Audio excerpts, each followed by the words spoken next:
Thanks for tuning in. You're listening to Gnostic Studies. Tonight, we are going to do the final portion of the Dream Yoga and Astral World studies, the summary and conclusion. So to summarize the past 3 classes, in the first class, we talked about the states of consciousness and the need to awaken consciousness. Gnostic psychology is very much interested in the consciousness. Consciousness is defined in Gnosis as a very particular kind of apprehension of interior knowledge, which is totally independent of all mental activity. The faculty of the consciousness allows us to know ourselves. In order to understand dreams and their significance, we need to understand the different states of consciousness. There are 4, which are the following: sleep or dream, vigil or waking state, but really daydreaming, self-consciousness or self-remembering, and the objective consciousness. Almost all of humanity lives in only the first 2 states.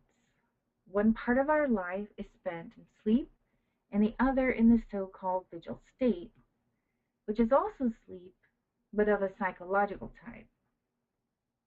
People work dreaming, walk through the streets dreaming, people live and die dreaming.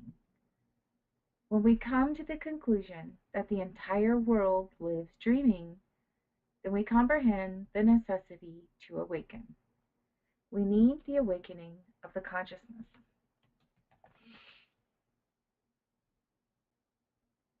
In the second class, we give many tips in order to provide the right environment to assist in our Dream Yoga discipline.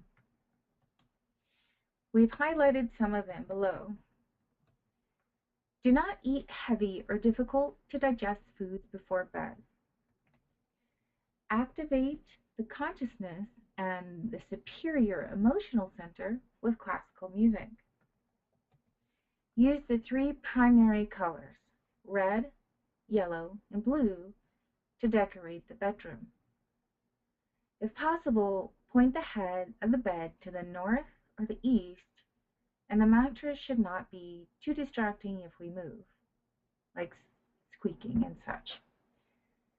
Use fresh, clean bedclothes, clean pajamas, clean sheets. Use incense or perfume the bedroom with scents like camphor, copal, frankincense, benzoin, rose, violet, etc. Use prayers to aspects of our inner divinity.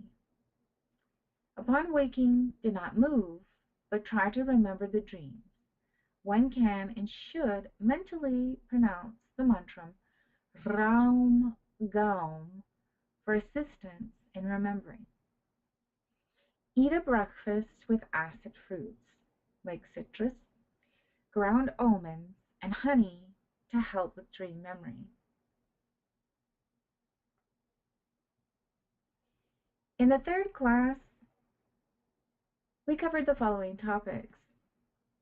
Dreams or astral experiences are directly related to our 3 brains and to our spiritual development. This means our specific level of development in relation to the lateral octave of the sun, that is, what type of human being we are. And here we have the cosmic octave, and we show here the lateral octave of the sun, manifesting the organic life on Earth. Our spiritual development is related to our level of being, the way we are, how we handle the ordeals or tests of life. Life is a test for us to see what kind of being we are when we're faced with difficulties, adversities, and setbacks. There are tests we face in the physical world and during the sleep of the physical body, during dreams or astral experiences. And we also, when referencing this diagram, we can remember that there are 7 different types of human beings.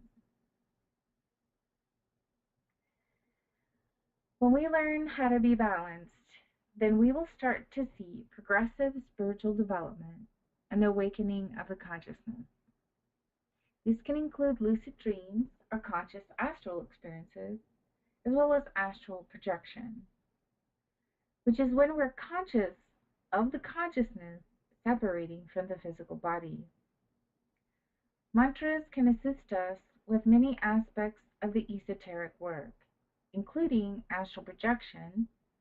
We gave a number of these mantras, but let's remember Egipto, Faraon, and Laras. We also gave additional related information, such as during the waxing moon, when the moon is getting bigger, it can be easier to astral project because of the relationship of the moon to the astral world, or Hod, in Gnostic Kabbalah. And here we have the diagram of the Tree of Life showing the Sephirah and Hod being here. We should also have the tips handout for all of the tips available for you in the comments area. So today's our conclusion, the last lecture of the series, and we'll give some more exercises, some more practices, prayer, and techniques that may be of use for a dream yoga discipline. In the previous parts, we recommend meditation before going to bed, as well as to improve our ability to remember dreams, understand their significance, etc. It can also be used in combination with mantras and other practices. Meditation has many benefits. If you have any questions or comments, please leave them in the comments area. So the benefits of meditation. Those who cannot come out in the astral body owe it to having lost the faculty, and then they have to reconquer this faculty through daily meditation. Meditation is a scientific system in order to receive internal information. So when a magician submerges themselves into meditation, they abandon the physical body and can converse with the sidereal gods. Meditation covers 4 phases. First is the asana, which is the actual posture or positioning of the physical body. The body should remain in an absolutely comfortable position, so we're not distracted by the discomforts of our body. And dharana, we have concentration. We should separate the mind from all types of earthly thoughts. Earthly thoughts should fall dead before the doors of the temple. One has to concentrate the mind only within, on our inner divinity. Dhyana is a stage of meditation. The disciple should meditate in those instants on the inner divinity, or spirit. Remember that your bodies are the temple of the living God, and that the Most High dwells within us. The disciple should fall asleep, profoundly trying to converse with their spirit. And lastly, we have Samadhi, or ecstasy. If the disciple has been able to fall asleep meditating on their inner divinity, then they enter the state of Samadhi, and they can see and hear ineffable things and converse with the angels in a familiar manner. It is in this way, through meditation, that one awakens consciousness from its deep sleep. Thus we can acquire true divine wisdom without the need of harming the powers of the mind with the battle of reasoning, nor with vain intellectualism. So we do not have to struggle against our thoughts or overwhelm ourselves with information. Meditation is the daily bread of the wise. With meditation, our astral body is transformed. Our astral experiences are made clear during the hours of sleep, and in this way we reconquer our lost powers and learn to come out in the body, in the astral body at will.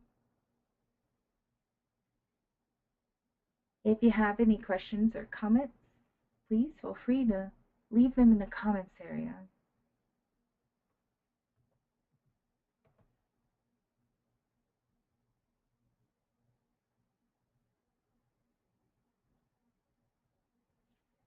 So we have a practice to awaken the superconscious. In order to awaken our consciousness, there's a practice to work with the Divine Mother. Supraconsciousness is an attribute of the inner divinity, the Spirit. The faculty of superconsciousness is intuition. It becomes necessary to compel our superconsciousness to work for the intuition to become powerful. Whosoever wants to develop superconsciousness should practice internal meditation. Concentrate on the Divine Mother who resides in the depths of your being. Meditate on her. Fall asleep praying that she may put your superconsciousness into activity. Meditate daily. Meditation is the daily bread of the wise. With meditation, you'll develop superconsciousness.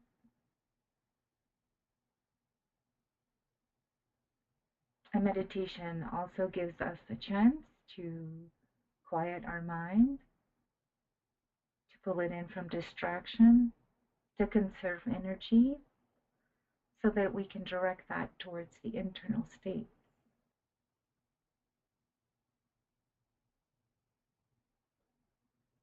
And any questions or comments, please, they're welcomed in the comments area.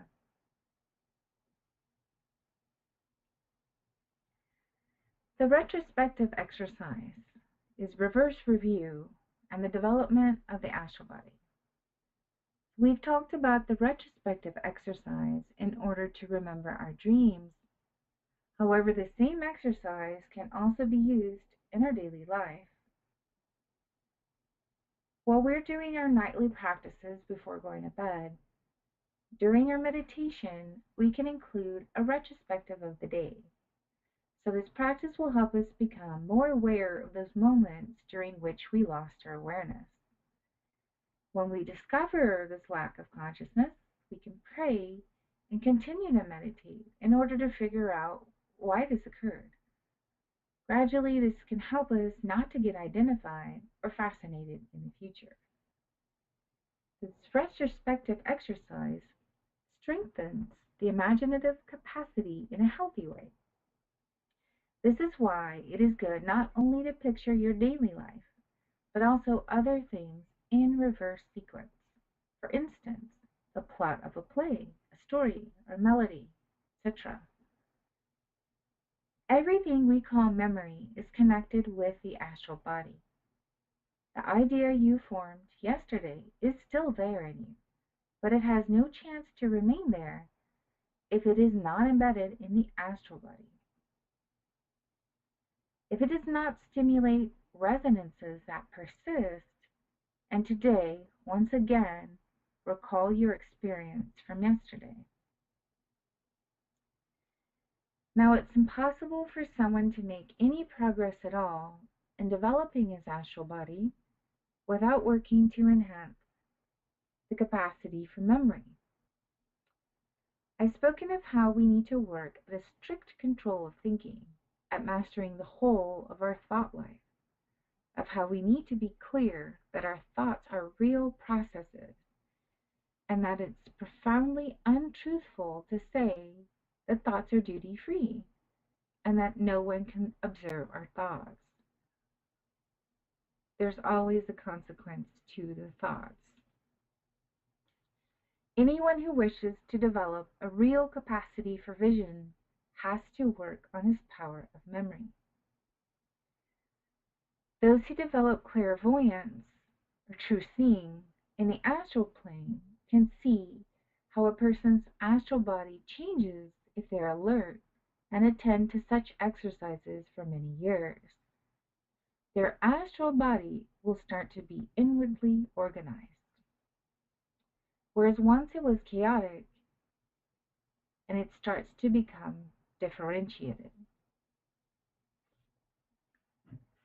If you have any questions or comments, please leave them in the comments area.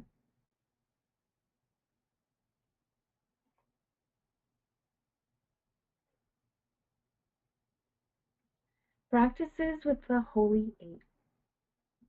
Another practice we can do during meditation is a concentration exercise.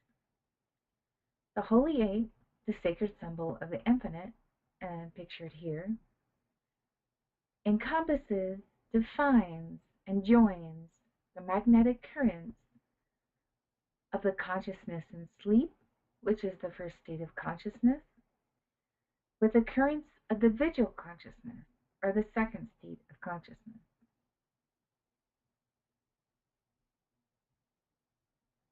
We also have this picture on a handout that may be printed. That may be of use in your meditation to view the symbol. This is a very important and interesting symbol. Enclosed within it are the defined and linked magnetic currents which are established between the earthly human being and the spiritual human being. If we consider the outline of this symbol, then we see that it encloses a double circuit where two forces cross. One closes and the other one opens. This, then, is the key in order to open all the doors, including the door to our interior temple.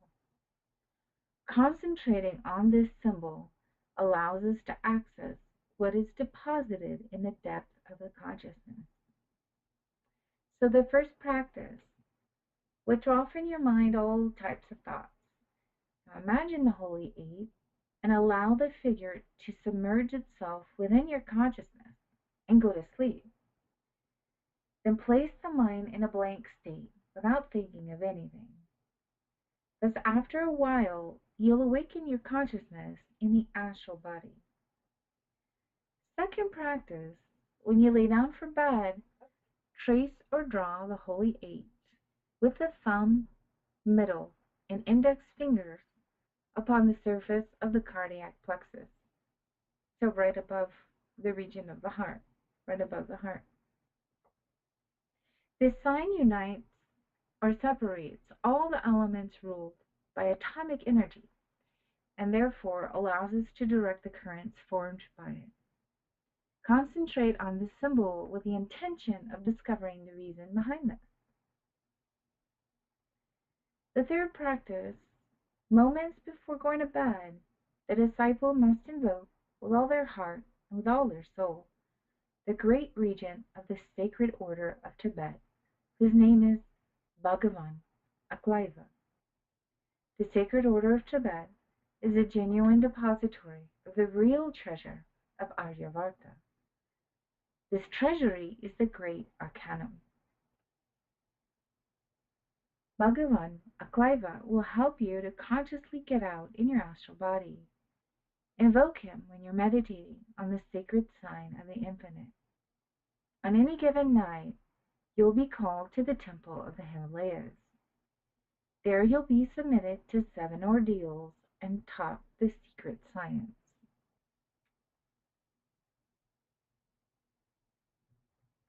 Any questions or comments are welcomed in the comments area.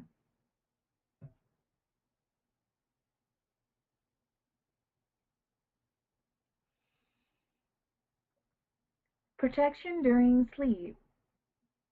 During the hours of sleep, the masters test their disciples. The tenebris attack us during sleep when we're working in the great work. During sleep, in the internal worlds, we have to pass through many trials. There's no doubt that the tenebrous ones usually attack the people who look for the path of light. It is clear that the powers of darkness live in the invisible world, They watch, thus, when they see that a soul tries to escape from their claws, then they make efforts in order to turn them aside, in order to move them away from the luminous path.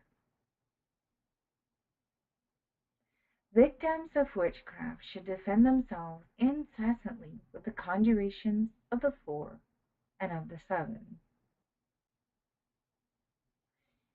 In order to receive initiation, we have to still the fire from the devil.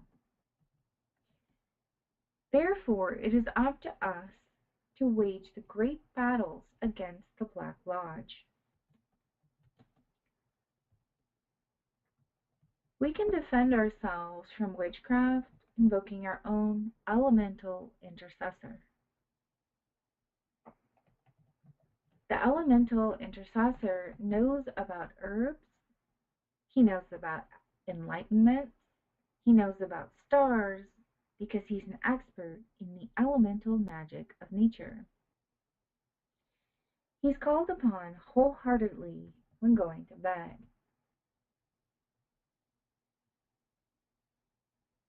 When you trace around yourself the magic circle, whether it is with your sword or only with your willpower and imagination united in vibrant harmony, or with both at the same time, you must pronounce the following mantras: Helion, Melion, Tetragrammaton. The magician defends himself against attacks from the demons with the magic circle and the esoteric pentagram. And we do have the information of the conjuration of the 4 and the 7 in the handouts, as well as that of the practice of the pentagram.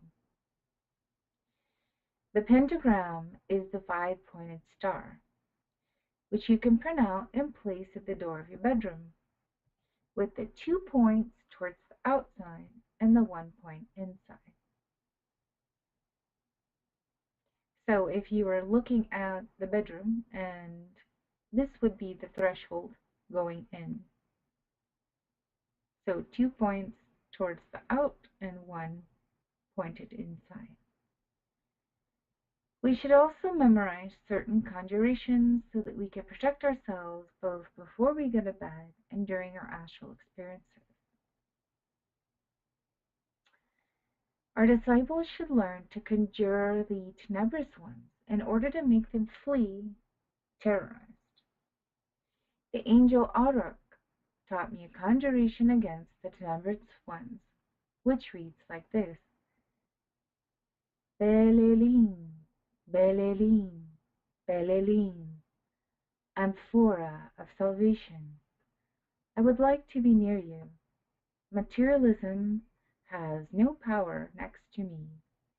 Belelim, Belelim, Belelim. And it could be sung more in a melody like Belelim, Belelim, Belelim.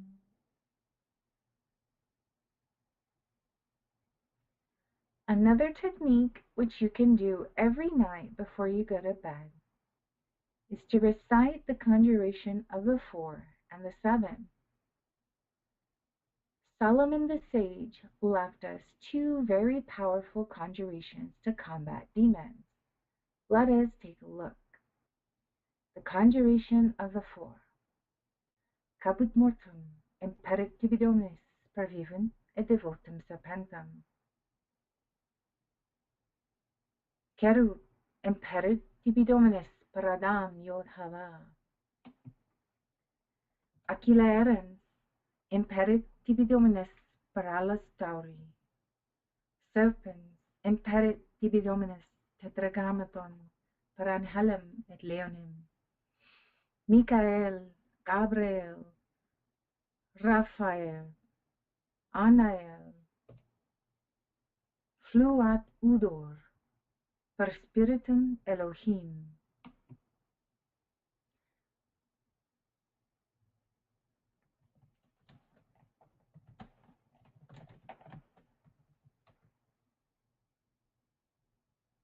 Manat in terra paradam yodhava, fiat firmamentum, per yodhe vavhe sabaot, fiat judicium per regnum in virtu Michael.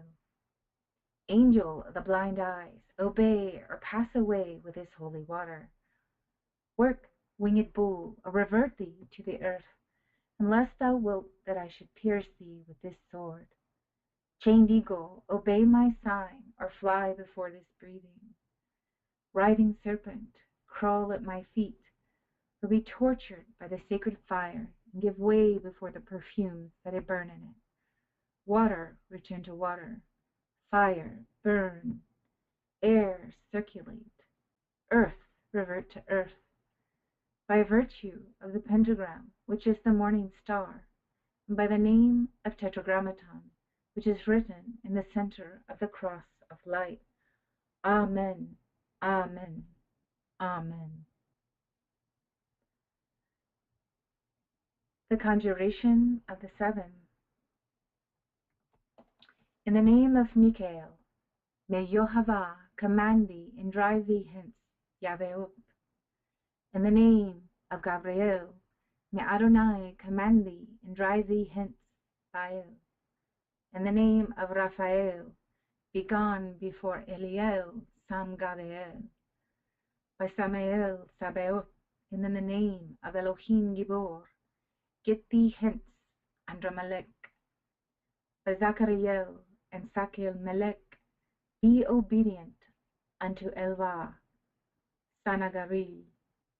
By the divine and human name of Shaddai, and by the sign of the pentagram which I hold in my right hand, in the name of the angel Anael, by the power of Adam and Eve, who are Yod Hava, be gone, Lilith, let us rest in peace, Nahema. By the holy Elohim, and by the names of the genii, Kashael, Sahaltel, Aphael, and Zarahiel, at the command of Oriphiel, depart from us, Moloch. We deny thee our children to devour. Amen, amen, amen. One has to conjure the tenebrous ones with the sword, or you can use the first two fingers of the hand for the shape of the sword. If you have any questions or comments, please leave them in the comments area. And we do have those conjurations, symbols, and practices in the handout, also in the comments area.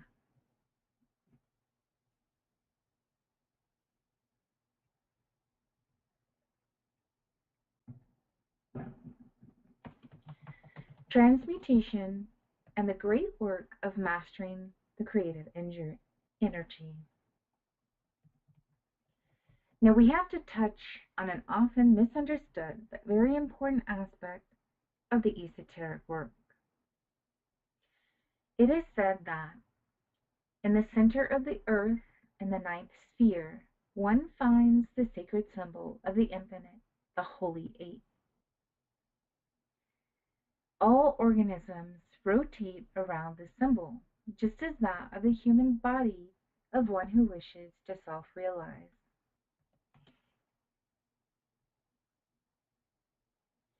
There's always an internal struggle, the brain against sex, sex against the brain, and heart against the heart.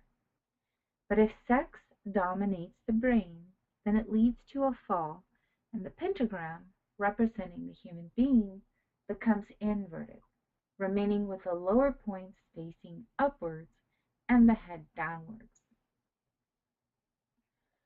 We must learn to transmute our creative energies in order to not be a victim of nature and its mechanics. We must become masters of ourselves. To become a master of the four philosophical elements of nature and get out of the cycle of returns and recurrences, or the wheel of samsara, is a terrible struggle. We needed to gain command over all the centers of our human organism, and the most difficult to control is the sexual center. but with wisdom and love, we can take advantage of this very powerful energy. Without sex, we would not exist, and without sex, we cannot create our solar bodies. The key to the great work is to never spill the cup of Hermes, within which is contained the mercury of the secret philosophy, the Ein Seminus. This is the white tantra of the East, the sexual connection between man and woman without the loss of the creative energies, the sexual union without the spasm or orgasm. This topic demands serious attention and observation. Through the work and the use of this sphere, we can transform ourselves into completely different beings and understand the universe in a whole new way.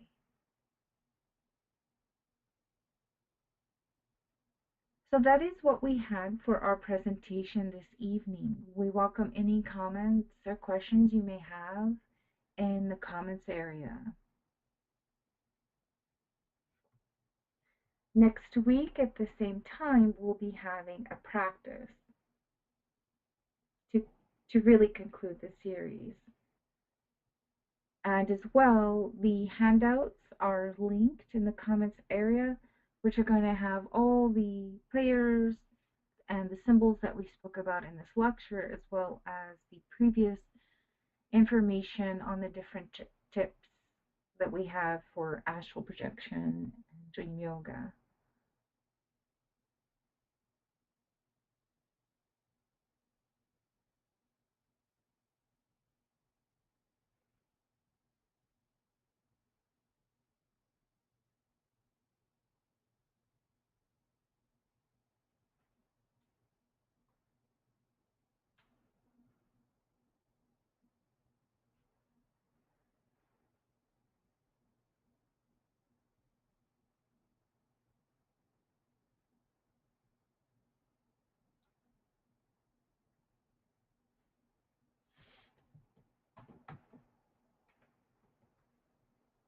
If you join the YouTube channel, there's a Patreon. So we'll try to put a link below, but it is on the YouTube.